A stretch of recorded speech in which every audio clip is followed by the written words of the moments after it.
देखो हम जो परिभाषा लिखा रहे हैं वो गोल गोल के लिखा रहे हैं। बोर्ड पे लिखो करेंगे और बोल बोल करेंगे, ठीक है। इसलिए जिसको सुन के लिखना है वो सुन के भी लिख सकता है, और जिसको देख के लिखना है कोई दिक्कत नहीं, बोर्ड पर से लिखो। आज हम जानेंगे आवाज संख्या के बारे में। किसके बारे में? आवाज संख्या के बारे में। सब जाके घर में वीडियो जरूर देखने का ध्यान रखना। लिखो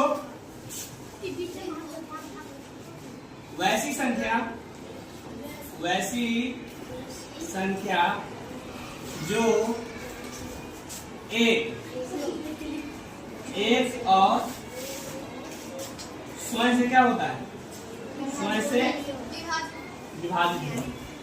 समझ आ रहा है बात? वैसी संख्या जो एक और स्वयं से क्या मतलब एक से कटे और अपने आप से कटे, एक और अपने आप से कटे, विभाजित हो तो उसे क्या कहते हैं? आभाज्य संख्या कहते हैं। तो उसे आभाज्य संख्या कहते हैं। कोई दिक्कत है किसी को? याद हो जाएगा, बात खत्म है। आभाज्य संख्या कहते हैं। चलो अब जैसे हम देख लो थोड़ा सा, जैसे हम क्या लिखेंगे?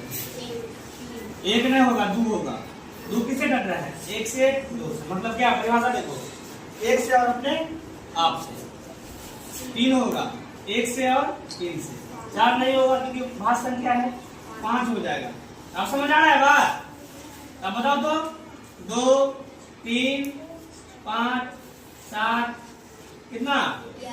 11 13 17 19 और बताओ 21 नहीं होगा, 23 होगा। और 29 31 बताओ 37 और बताओ 41। मतलब जहां मन तहां तक अंत तक जा रहा है, ठीक है ना? समझाया? ये ऐसी संख्या जो एक से करता है और अपने आप से करता है। इस बात को हमेशा ख्याल रखना। चलो अब ध्यान दो, आप बताओ मेरी अगला संख्या क्या है? सम संख्या। अब जानेंगे हम सम के। ध्यान दो, इसका एक और परिभाषा लिखा दे क्या? बोल दे मुझसे, लिखा दे।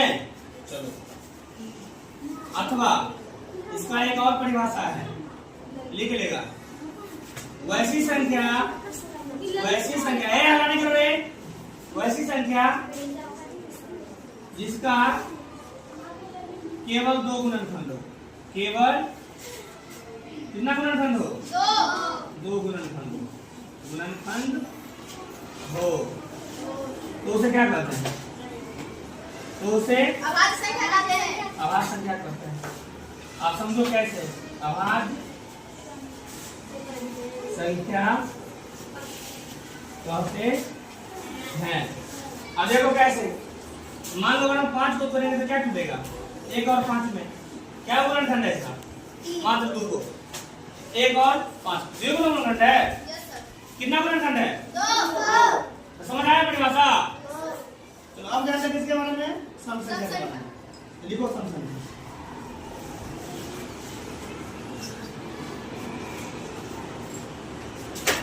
इसको मिटा देना क्योंकि एग्जांपल पूरा लिखा हुआ है। समझाया ना बात? चलो ठीक है, आगे ध्यान दो। वैसी संख्या जो 2 से विभाजित हो। किससे विभाजित हो? 2 से। मतलब 2 से सिर्फ कटे, विभाजित हो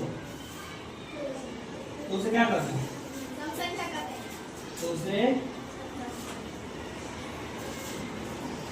सम संख्या कहते हैं। जैसे में ध्यान दो, जैसे में क्या है? 2 4 6 10 14 16 है ना, 1000 20,000 मान लो। ये सब क्या है? दूसरे कट रहा है तो क्या हो जाएगा? 8 भी होगा, 10 भी होगा, 12 भी होगा। मतलब जोड़ा वाला जो संख्या होता है ना, जोड़ा वाला जो 2 से कटे वही क्या है? सम संख्या। विषम का बात नहीं कर रहे हैं। आप देखो सम संख्या के लास्ट में क्या होगा? या तो 0 होगा, 2 होगा, 4 होगा, 6 8 हो गया। यही संख्या क्या है?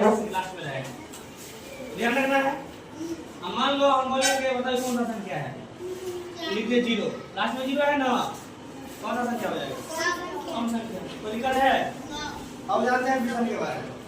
छठा क्या होगा? विषम।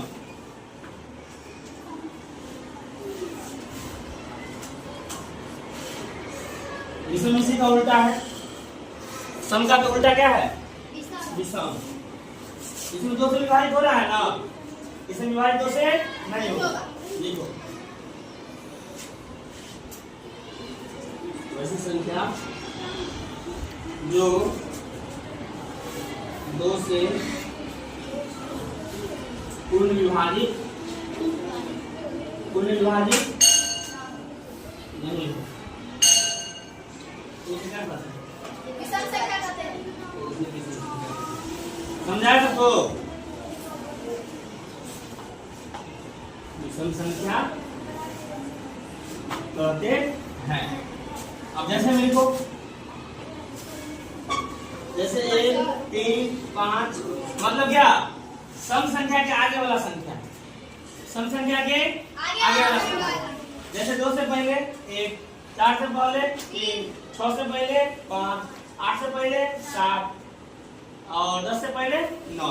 समझ रहे हैं ना बात? मतलब जो 2 से नहीं कटेगा वो क्या हो जाएगा? विषम संख्या हो जाएगा। तो ध्यान रखना, विषम संख्या के लास्ट में क्या होगा? 1 3 5 7 और 9। यही क्या है? ये विषम संख्या। सम संख्या के लास्ट में 0 2 4 6 हो गया ना। इस बात को ख्याल रखेगा।